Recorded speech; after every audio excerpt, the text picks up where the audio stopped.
We're in the boat shed. It's an old mirror dinghy. It's been sat here waiting for me to do something with it for 10 years. Like the polytunnel, I'm going to do something with it this year. After spending a lot of last year in hospital, this year I feel a bit rejuvenated. So it got damaged.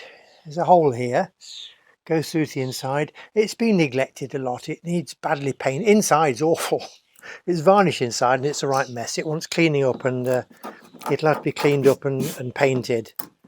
But at the moment I want to make it watertight, so because Alan's coming in a fortnight, and hopefully if I can get this watertight and just a coat of undercoat or something on it, we might be able to use it. There's more room in this than anything else we've got. The river here isn't good for sailing when the weather's nice. But the river's high at the moment because it's been raining like mad, as you know, everywhere, and it's roaring away. About 8 knot current downriver. It's about half a mile wide, sandbanks everywhere, and so a dinghy, sailing dinghy, it's difficult to sail in that. Now when the weather gets nice, then the rivers drop down and there's not a lot of water. So a boat like this, which has a dagger board, it's upside down. Here there's a board that comes up through that slot to stop the thing going sideways. Now the Merlin has a drop centre board. It pivots, so if you hit a sandbank it just slides over. It actually pushes the centre board back into its hole and you keep going. Now, a dagger board like this, if you hit some sand, you stop with a resounding jerk. Everybody gets shot forwards and everything falls out the boat, if you're not unless you're very lucky. So it's not ever so easy. There's a channel, a deep channel, but it's not a lot of room to sail in that. So we're going to use it this year as a motorboat. I've used it once or twice like that, and it performs quite well. So we'll get this repair fixed. Now, like most things here, I'm doing things with what we've got, all right? Just what we've got, which isn't much. So I've got a sheet of plywood, which it's marine ply, but it's a bit too thick. I brought it with me, so probably had it 30 years. It's separating at the back there, but that's not bad. But anyway, it's a bit thick though for what I want, a wee bit too thick. I've got some odds and ends of plywood, like these offcuts that I got from Brickerman. I showed you those when I was doing the cutout animals. Now that is that's good because you can bend it easier. That's a lot easier, but I've not enough of that, and it's just bits and bobs. So I've decided that I might need those bits and bobs elsewhere. That I'm going to cut 2 lengths out of this, just to fit on the base of the boat, 1 on each side. That's pretty weak. It isn't very strong here either. Right in the stern, you can feel it. It's not delaminated. But the plywood used to build this boat wasn't very thick. It was probably something like this, if that. Easy to use, you see. These boats are stitched together, they come in a kit, and you fasten them together with wire, and then you fiberglass them, fiberglass tape. Then you take the wire out, and that's how they're built. Ever so easy to build. A mate of mine built one in the garage, in the 1960s, Peter. We've got some pictures of Peter and his dinghy.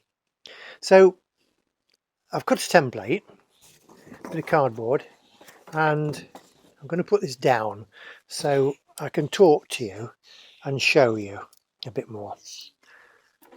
Are you happy there? Let's have a look. Yo ho ho. Oh yeah, that's pretty good, isn't it? Right, I've cut this template, bit of cardboard, to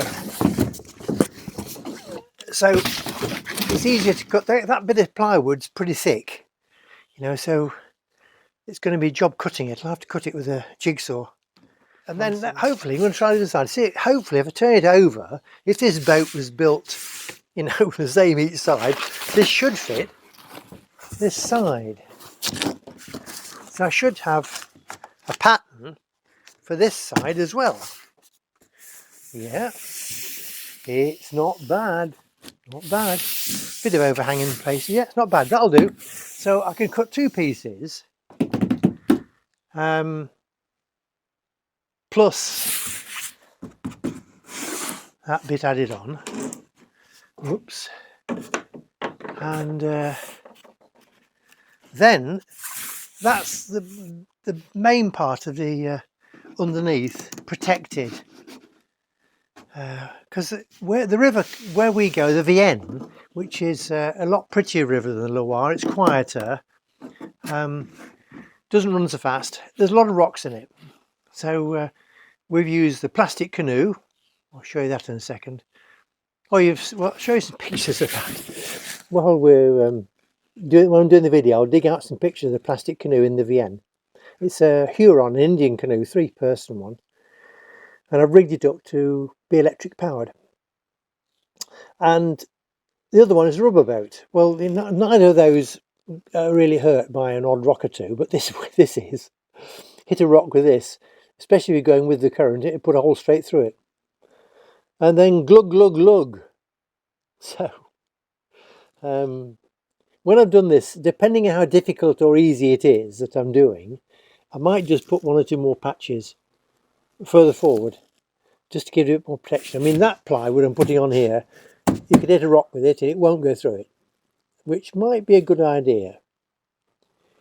But I'm not going to carry it further forward in one piece because the boat curves, and I'm going to have enough job as it is securing it and gluing it and trying to get the patch to stick on without the extra problems of the extra curve to cope with. So I could soon put another patch in here further up. Gosh, that isn't very thick, you know. And so in a way we're turning it into a motorboat. We've got the 1-horse electric motor, which is quite powerful actually. It pushes the rubber boat along against the current with 3 people quite fast. I haven't used it over 2 years nearly, so I hope that goes all right. It was new. I only used it for a couple of seasons. Next thing then is to cut out this plywood. Right, I'm beginning to mark out the plywood. I've got a bit of got it on one of those folding workstation things, and then parked on the back of the canoe. So let's see if I can follow this line here.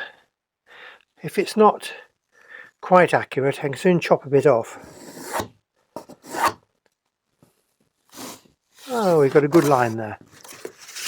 Yes. That's a good line. And there's my template for using for the other side. And there's enough wood here on this side to cut another breed out of it easily.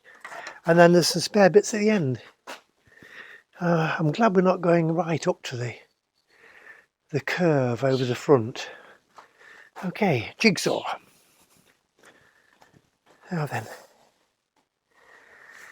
have to be careful here where we're going to cut. I think I need a piece of wood underneath it, a fairly big bit. Here we are, just to prop it up. Bit of cut off decking from the greenhouse. If I prop that under there, that should give us enough space underneath, so I'm not chopping through the the workstation. Come back a bit, move it up in a minute. Come back here. We'll go up to the boat in a minute.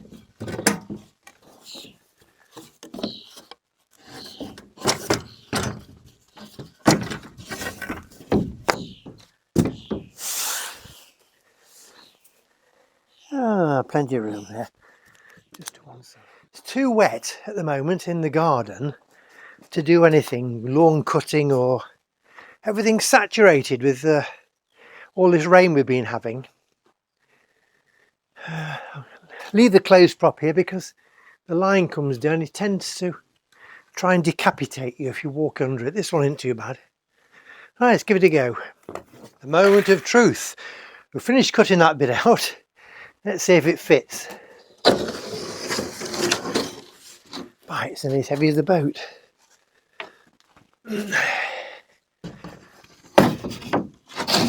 This is going to make the boat a lot heavier, that's for sure.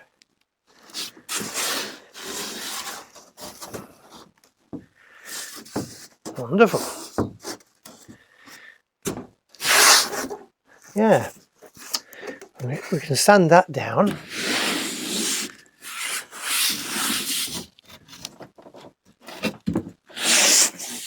Excellent.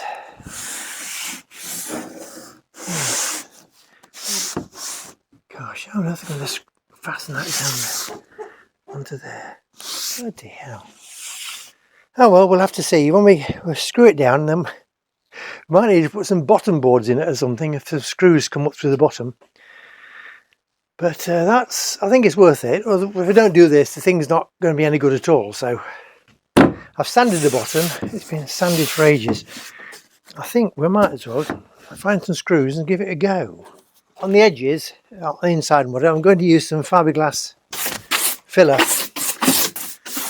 Right, let's just mark out how far we're going, and then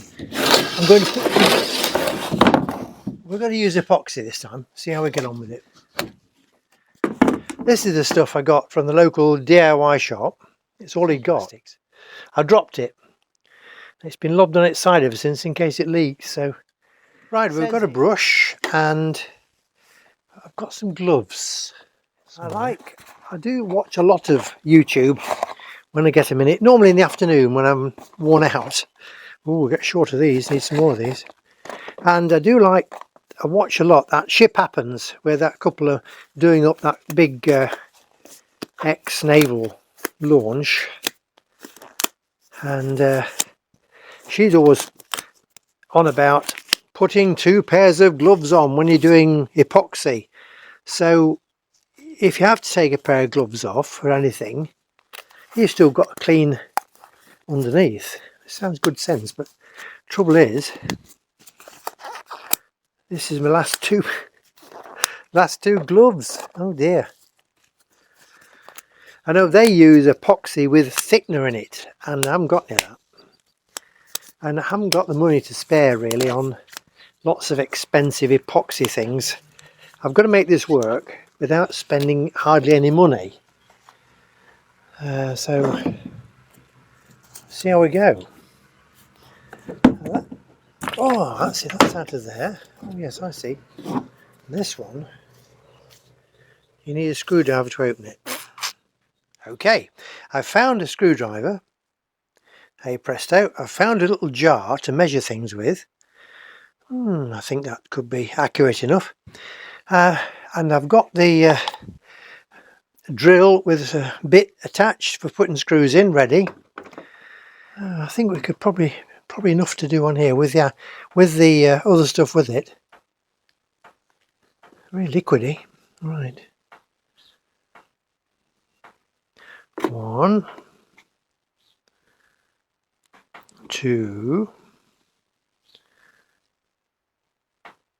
3, 4. Okay. That's 4 of those. Let's pop the lid back on, sort of, so keep rubbish out. There's not about 2 left in there. Right. Now, according to this then,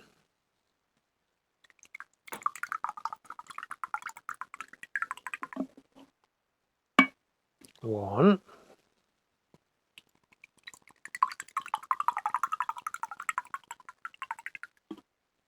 2.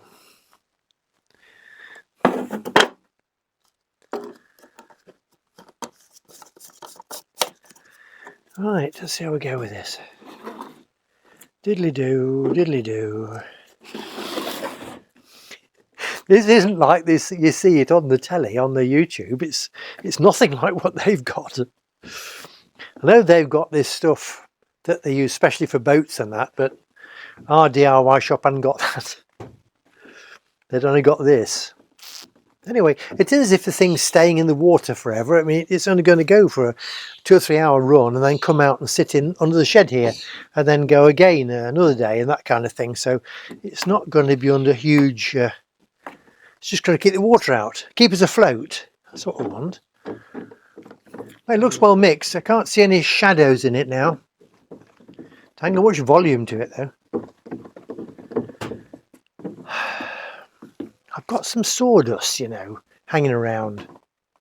You know, if you're doing carpentry and you finish off with a joint and you know you've got a bit of a gap or something, you can fill it, you know, with some glue and sawdust.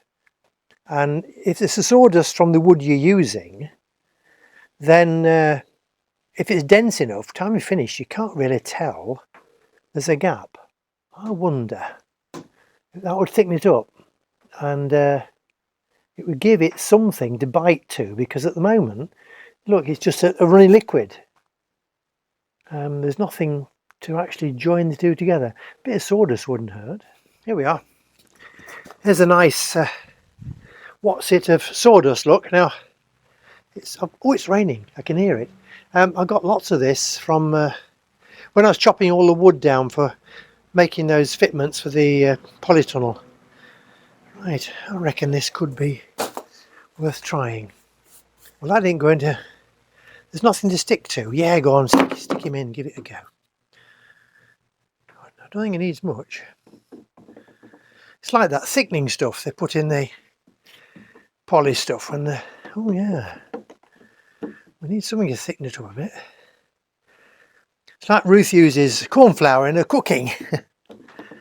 Oh yeah, right. Well, it'll stop it running all over the place, won't it? Definitely more body. Oh, look at that. Brilliant. I think that'll be enough. Innovation. Innovation. I won't say it works, but it's not running away, look.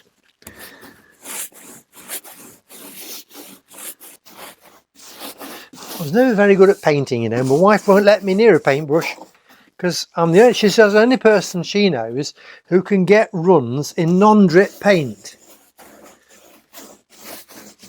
Not much chance of this though. I'm hoping there's going to be enough left to splather some onto the actual wood as well. That's the hole we've gone past. When they're doing these epoxy things on that big boat, they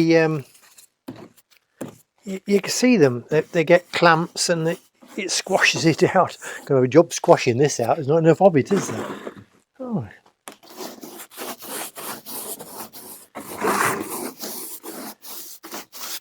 We've still got some more stuff liquid left. Actually, I'm filling in the holes here as well. So, hey, this is amazing. This thickener, bloody hell, this is quite a unique thing. It's I've got some bits of gaps here, which all you do is splodge it on, it fills the gap in. Marvellous. Let's see about the plywood. Which way up is it going to go? This is plain wood. It's mopping this up a lot. I think we better go around the edges first, in case there isn't enough. Okay, let's mix some more. There should be just enough, you know, in that. Oh, it's going to make it.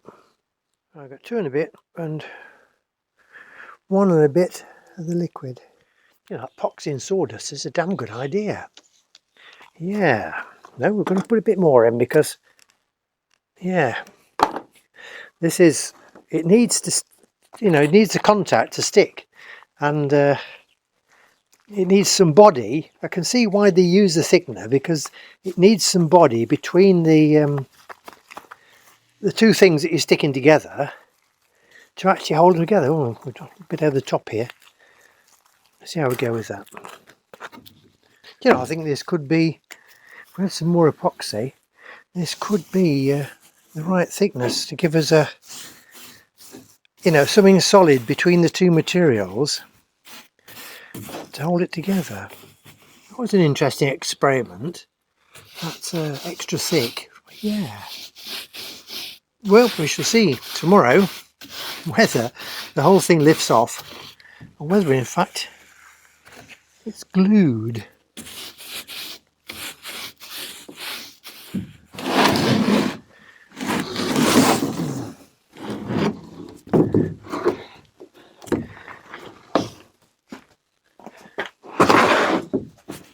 Well, hands aren't actually a great mess. They're not a great mess. Good. Now then.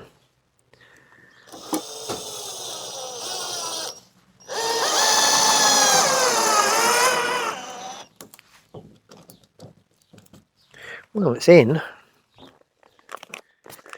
change drills, this one's one I got wet, and it works sometimes, but we'll go back to the number 1 ace drill.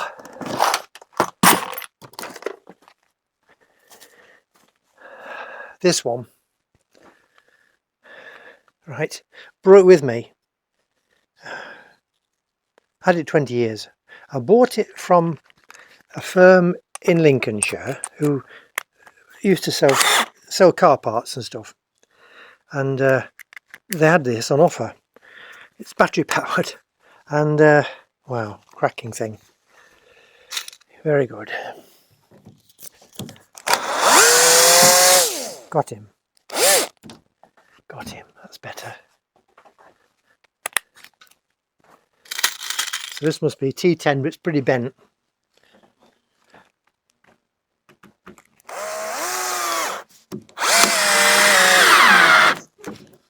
Yeah, it's working.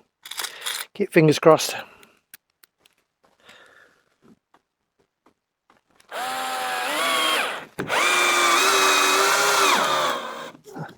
That's into something. It's going to make the boat a lot heavier. A couple of bits of this off. They're built light, you know, so they're easy to handle. That's why it's such thin plywood to begin with. These are ordinary steel screws though, but it's not staying in the water for long. It's only going to be in and out. These will be quite, that isn't into much either. These are going to be quite good enough for our recreational purposes.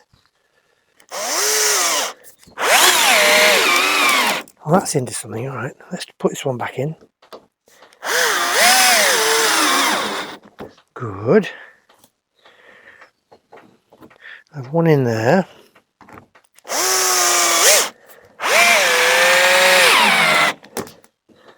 Take the little ones out. Leave that. We'll have that side down. See there? That's going to take some winding down. I'm going to find a pair of steps and yeah. See you in a minute. Actually, coming back with my steps, it's actually looking pretty good, you know. It's got a good curve to it. It's covered over half that part of the boat. That's a problem. So let's see how we go. Hello again. Now we're going to leave you there. We're not quite finished gluing that first piece of plywood onto the hull, but we've got another 15 minutes or so, 20 minutes on that, so rather than make it too boring, I'm going to stop there. It's been a long enough video to start with, so there'll be another bit following on in a moment or two, just so it breaks it up, you know, so it doesn't make too boring in one lump. So that's the beginning of reinforcing the hull underneath so we can make this boat more usable. And covering up a whacking great hole created by hitting a stone. So the boat, you know, the Mirror Dinghies have got bulkheads in them fore and aft, so that they won't actually still fill it with water, but they won't totally sink. But it's not very pleasant, sloshing around in water in the boat. So we're going to try and make it, that's the whole object of this, is to make it so it'll take a few more knocks than the Mirror Dinghy normally is capable of. Okay, that's it for the moment. Don't forget to follow us on Facebook if you can, and don't forget to like and subscribe. That's it, like and subscribe. It helps if you subscribe. It helps the channel to grow. It's really good for us. So, and then if you like it and whatever, share it with mates. Okay, thanks for being with us today. There'll be another one coming up very shortly. Bye.